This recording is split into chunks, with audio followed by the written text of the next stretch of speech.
Can we go back and start over? I started this series with a story of a woman. I was at a dinner party the other day, a little while ago. I am actually not sure. This year, though. And I remember we're having this lovely dinner. The food's insanely good. And the woman kind of just drops into the conversation, "Oh, I was in an abusive relationship for 5 years." My jaw hits the floor. And she said, I've been free of it for a long time. But when I first hit, I think it was 18, she said, my family life was really chaotic. And I met a guy. And I fell in love with him like an 18-year-old can. But more than that, he became family. When family wasn't solid, he became family. She said, I loved him so deeply. But it wasn't healthy. Over the 5 years they were together, there was all kinds of abuse: physical abuse, mental abuse, emotional abuse, sexual abuse. And then she said a line that I used to start the series. She said, "And I don't see him as a villain." And I went, what the actual... Can we back up a little bit? Sorry. The man who abused you for 5 years, that took you forever to be able to leave because it was so hard, not a villain? Pretty sure he's a villain. And she said, no, I can see the human inside of him. I can see the good in him. That line is what started this whole series. How in the world does she see the good in everyone? And again, you guys, you should have been at this dinner party. This was just like nonstop coming at me. She says a little while later, she's like, oh, but I have no contact with him. First, he was an abuser. No contact seems pretty self-evident, right? I personally think we should hang him, but that's just me. She says, I still love him. I see the good in him. But it can have nothing to do with him. And that line stuck in my head. I was like, Jesus has this line, blessed are the peacemakers, which is where I got this whole series from. Blessed are the peacemakers. But shouldn't peacemakers make peace? But the other side of my brain's like, well, no, he's an abuser. You should have nothing to do with him. But peacemaking is how does justice, how does you screwed up, you hurt me, I need to put boundaries in place for you. How does that square with peacemaking? Because, and maybe it's just me, my sense of peacemaking is you're always supposed to, that's what I need for my own safety and health. When is justice? When is appropriate reactions to bad things healthy? When does it break peace? Are you allowed to break peace? Or maybe I should say it this way, my sense of her is she's at peace. But she hasn't created peace with him. So how do we deal with these moments when things go south? When someone transgresses. I love that word. That's a very biblical word, isn't it? Transgresses. You know what I mean by that, right? They screwed up. Does justice say, no, I need to create peace with you? Or does justice say, no, let's call a spade, you screwed up? What the hell's that? How do we square justice and peacemaking? Because in my brain, it kind of feels like when I'm in justice mode, I'm like, screw you, you screwed up, how dare you? Which doesn't feel like peacemaking, it feels like peacekeeping? No, like disconnecting, pulling apart. And so I've been obsessed with this idea of if If our goal is peacemaking, what skills do we need? And is justice a skill of peacemaking?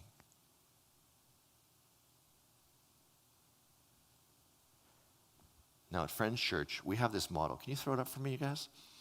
We have this model. We call it our spiritual journey model. It's just a model. It's not perfect. It's just the one we're focused on right now. And it starts in this place like this. I against them. When you're a teenager, who has teenage kids? Who remembers their teenage kids? Anyone have fond memories of their teenage kids? No, because teenagers, if they're doing what they're supposed to be doing, they're disconnecting from you. They're identifying as anything but what you are. Differentiation, it's a healthy thing. Differentiation says, I'm not you and screw you. That's why we don't really love teenagers. Sorry, teenagers, but you're kind of a pain in the butt for the most part. Because your sense of disconnection is so Now some of us never grow out of that. Our relationships are still like this. I am me, you are, right? And so we have this first level that says I against them. I like to call it war. When you identify, when you connect with someone, sometimes it's your boss, sometimes it's your neighbor, sometimes it's your friend, sometimes it's your partner, sometimes it's your parents, I don't know. But when you identify this, the framing is, I am against you and you are against me. We are at war. And this takes so much energy. So much energy. You're constantly on guard and, what was the song? The song before the final song, she talked about this I want to find these arms of love, but I don't know if I can trust you. That's a war framing. I can't relax into you. I think you're going to turn on me. I don't know, right? It's that I'm going to take all this energy and I'm in this posture of I'm against you and you're against me and I have to protect myself. That's where it is. Now, the spiritual framing of Friend Churches, we're trying to inspire you up this model. Peacemaking is going, I am different from you, but we can work together. Now, some of you, the framing of peacekeeping, the first level, I against they, you're like, I don't get I against they. What about this? Maybe you grew up in a family that said, who you are isn't compatible with love. What you have to do then is you have to make war on yourself. What I want, what I need, I have to hide that, I have to suppress that. Because I can't be who I am and be loved. It's just a different war. And for those of you who know it, you know how much energy that takes. Constantly showing up in the way they need you to, being the chameleon, suppressing your needs, making sure that you never say anything wrong, always knowing what they want and always being able to do what they want. It's just all in, it takes everything. At this level, I against them, it's that's all we can do in our life. That's all the energy we have. Now, as we move up and we start to get into this, you're different from me, and that's not a threat. We can exist together. We can take our needs and have as much of them winning as much of the time for as many people as possible. That's we. That's the beginning of we. Just take a breath for a second. That's what we feels like. The amount of energy. It kind of looks like this. Hey, I'd like to do this. Well, I'd like to do this. Okay, let's figure it out. It's not that posturing I'm not sure what I can ask. And the other person's like, no, you can't. How dare you say no to me? None of that. It's, I like. Okay, let's get creative. Let's figure it out. Now, the beautiful thing, when you have enough relationships in that we, the amount of energy in your life, the amount of energy that your life takes drops. And you can start to go into this top section. We call it transcendent. Actually, I have a whole bunch of words for it. Today, it's the area where we get to take water. You can literally look at someone on the side of the road and be like, I got tons of energy for this. Let me stop and see what they need. Your friend who's going through a tough time, who's in crisis mode, you're like, yeah, of course. I am overflowing with spiritual goodness that I can use to bless the people around me. And I don't need anything from them. I don't need payback. I don't need reciprocity. There's nothing wrong with reciprocity. That's the we. That's what fuels this whole thing. I don't need it. I just bless the world around me nonstop. Taking water, taking water. If most of your life is an I against them, keeping your head above water is as much as you can do. You can't take it. Peacekeeping is starting to move us up so we have capacity to make the world around us better. That's the spiritual juice we're talking about today. That woman's framing, I have an abuser, and I don't see him as a villain. You can see how she's not framing it as, he abused me, that SOB, blah, blah, blah, blah, blah. She's moved it up into this we and says, I don't see him that way. But she still holds a boundary and says, but I have nothing to do with him. In my brain, that was I against them land. But she showed me, could it be that justice actually can lead to peace? I heard a story of a woman, she's got a teenage kid. The story starts this way. Her son comes to her and says, hey, I'd like to get a job or figure out a way to get some money. She's like, well, I have this job with the condo that we live in. I think it's taking out the garbage. Don't quote me on that. But I think it was taking out the garbage like once a week. So there was an act and a deadline. She's like, well, would you like to take over the garbage? He's like, yes, I would. Now, the first time the deadline comes around, any parent who has a teenager guess what's happened? Of course. He doesn't do it. He's in his room playing video games. Now, this mom is like ninja level parenting. It's like she saw the future. This is like prophetic. I have this sneaking suspicion my kid might blow the deadline. And so when she negotiated this with him, she said, okay, here's the deal. This is your job, but if you don't do it and I do it, you have to pay me to do it. And we're going to cut the internet off for a certain period of time. Can anyone guess what happened? He screws the pooch. He doesn't do what he's supposed to do. She goes and does it, and then she turns off the internet. He loses his freaking mind. My wife is actually on a Zoom call with his mom, and he comes into this, he's just cursing at her, swearing, how dare you, this is so unfair. No one else's parents would ever do this to them. Don't you love that line? You know that's not going to help you, right? But no, this is so unfair, right? What framing? Where is he in his spiritual journey? You can say it out loud. I against them. You are hurting me. I am against you. How dare you? Blankety, blankety, blankety, blank. Now, here's the thing. She didn't get pulled down.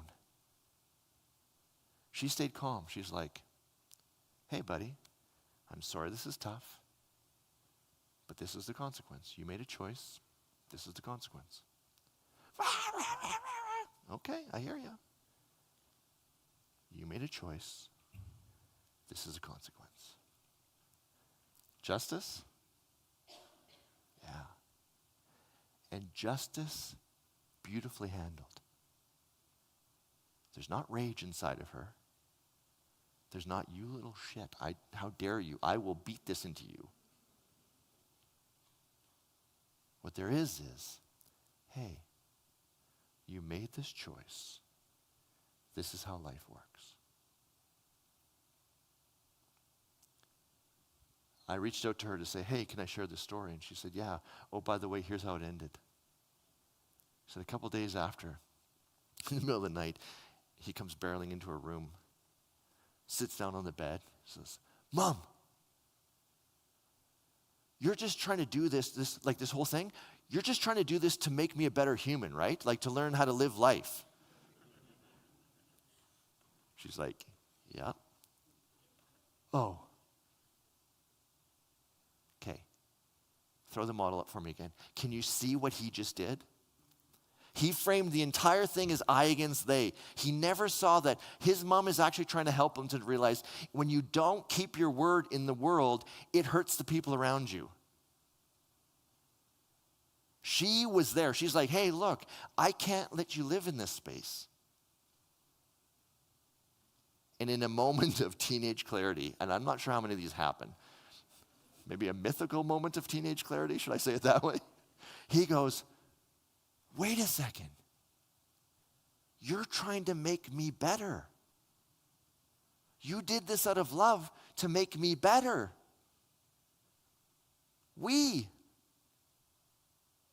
My question was, can justice lead to peace? At least in one story with a teenager, it worked. Justice was used to raise somebody up to a new spiritual level. But watch what the mom did. She never dropped down, did she? She never reacted. It didn't turn into a like, how dare you? You are against me. I'm against you. None of that. She's like, hey, I hear your verbal protests. Sorry, buddy. Justice. Where in your life, and I'm going to frame this very carefully, where in your life could you use justice to bring your spiritual level up into we? Not justice is, you screwed up, I'm going to beat you down. You hurt me, I'm going to hurt you back. None of that crap. Justice as that like, hey, that's not going to work. That's not going to help. That's not going to build trust between us. Come.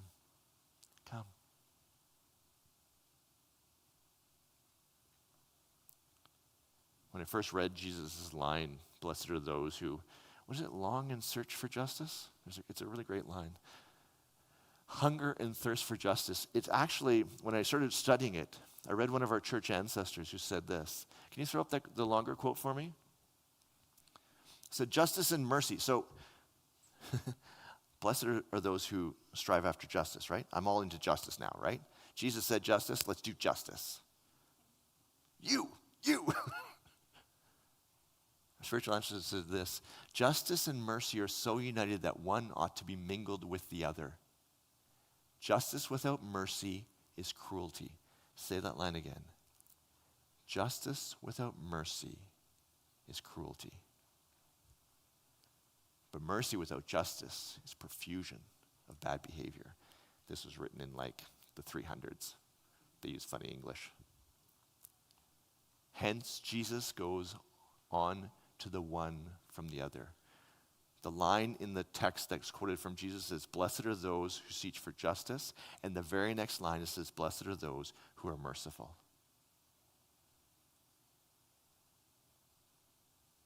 Justice can lead to peace.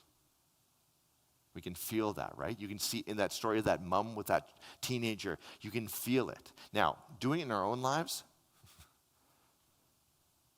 it's tricky. But in the same way, mercy can be used that way, can't it? There's a story of Jesus. Actually, let's do it this way. There's a story of a guy who everyone hates in the time of Jesus. His name is Zacchaeus. He's basically somebody who from an inner group turns on the group, becomes a traitor, and then uses that traitor's power to screw the group over consistently by stealing money from them. Anyone think that they like this guy? This is like a corrupt tax person who used to be your brother, who constantly screws you over and makes you pay more taxes than you should. That's who this guy is. No one likes him. He walks into town, everyone's just like, oh, jeez. If there's anything, he's not invited. Everybody hates him. Everybody is against him. And clearly he's against them because he's like, look, you guys just all exist for me to make money off of, so screw y'all. I against they. Jesus walks in. Now remember, Jesus in this culture is a rabbi, which means superstar. He's like the coolest kid. Everyone's like, whoa, the rabbi's here. And Jesus walks into the group and sees Zacchaeus like way over there in a tree because no one will let him in because they hate him. So I think he's like climbed a tree so he could actually see in to see Jesus. And Jesus says, I'm coming to your house for dinner tonight. Can you just see the group of people? This is how they treat Zacchaeus now. And all of a sudden they're kind of doing like, Does he deserve this? No. He's a complete a-hole. Consistently. Justice says we should kick the crap out of him and send him out of town. Never use his name again. That's justice. Jesus says, I'm coming to your house tonight. The superstar says, I'm going to take all of my social credibility and I'm putting it on you. Frickin' mercy. I say frickin' because there's no way I could do that. Jesus says, I'm coming to your house. Here's what happens. Zacchaeus, after his mind's blown, says, I need to change my ways. I'm going to give back all the money that I stole, plus more. I'm never going to do that again. Can mercy create change in people and elevate them out of the I against they into the we? Jesus has one line, I'm coming to your house tonight for dinner.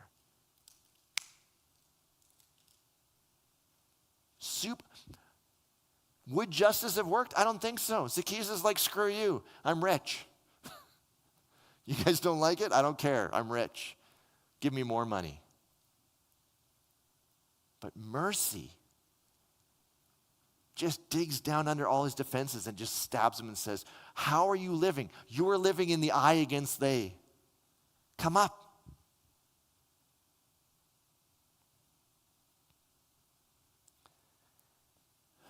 My sense of peace, the skill of peacemaking, is twofold. One, it's knowing when you're in the I against they. Because mercy, you know when you can suppress your I to be loved? I don't want to say what I want. I can't tell, what do you want? I can't say, I don't know. Mercy can also kind of screw with that. You'll be like, oh, I'm being merciful. No, you're not. You're suppressing your I so that you can feel love. It's just a normal pattern from your life. The spiritual work for you then is to go, no, what do I want? If I had it all my own way, what do I want? So that I can move into this actual we phase. If peacemaking is that, somehow we have to figure out when is justice the right, first let's figure out where are we? Am I in the I against them or am I actually in the we? You know how I can tell I'm in the I against them? Because I'm mad. If I'm doing it out of anger or big emotions, chances are I'm down there and I'm doing one of these. I'm one of those like attack the they, not attack the I peaceful. For you people who attack the I, when you look inside yourself and say, what do I want in this moment? If there's nothing but crickets down there, you're probably not in we. You've lost yourself. First, figure out where you are. Then, ask yourself, what balance between mercy and justice will inspire the people around me to come up a level?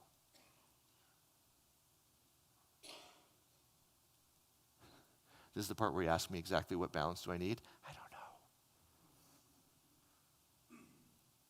I think that's why somebody once wrote, it was actually Amy Jill Levine, the Jewish New Testament scholar.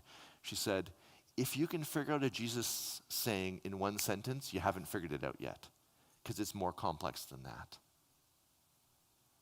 Blessed are those who want justice. Blessed are those who want mercy. Finding the balance between those.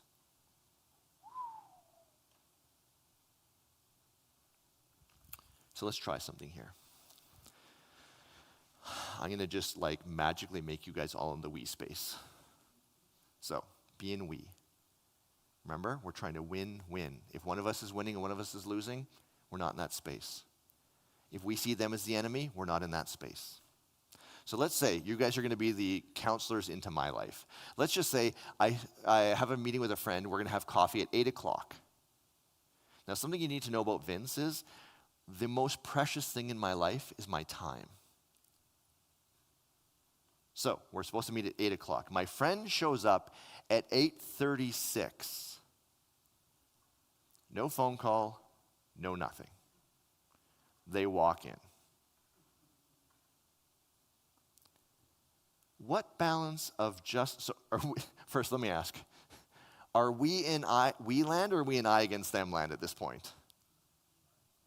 Even if I'm in we and I'm still regulated, clearly they said we'd meet at 8. It's now 8:36. They just showed up.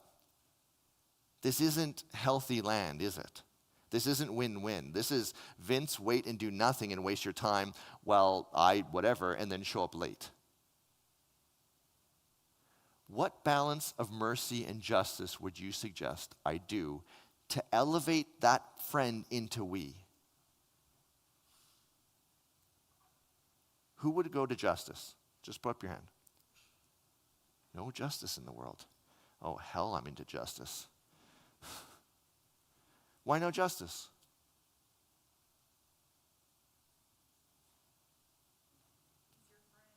Okay. Okay. What else?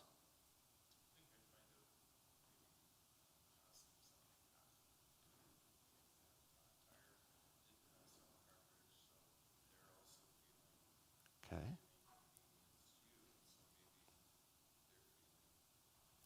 Okay, so I like it. Let's put one more little tweak on this thing. They show up on their cell phone with perfect cell service. Their hands are not covered in grease at all, and they're completely unapologetic. Now what would we do? Call them out. Hey, we had an agreement that we would be here at 8. It's currently 8:36. Now, I usually start with, what happened? If they give me, oh, I just didn't leave on time, I'm like, hey, in the future, if we make a time and you're not there, I won't wait for you anymore. Bit spicy, doesn't it? But wouldn't that be a fair way of saying, we are in balance. You're showing up late, and my time has to have some balance. I'm not going to be like 8:01. And I'm going to ask them, right? They're my friend. Hey. Now, what if they showed up this way? They come running in. They're like, I am so sorry. I can't believe what I just did. Like, I slept through my alarm, and I'm so sorry. My phone's dead. I am horrified. Justice or mercy? Which one would you use? And my bet is the mercy would be like a hot coal on them. They're like, you need to beat me up. And you're going, no, it's okay. I get it. That was me with the back of the car through the garage door. And my dad says, okay, have a good date. And I'm like, sweet mother of everything holy, could you please just punish me? Because this mercy thing is killing me. 30 years later, I'm still thinking about it. Talk about a ninja move from my dad. Like, he got me so deep into my life that with mercy, he elevated me for 30 years. Knowing which one is as unique as you and the person you're with.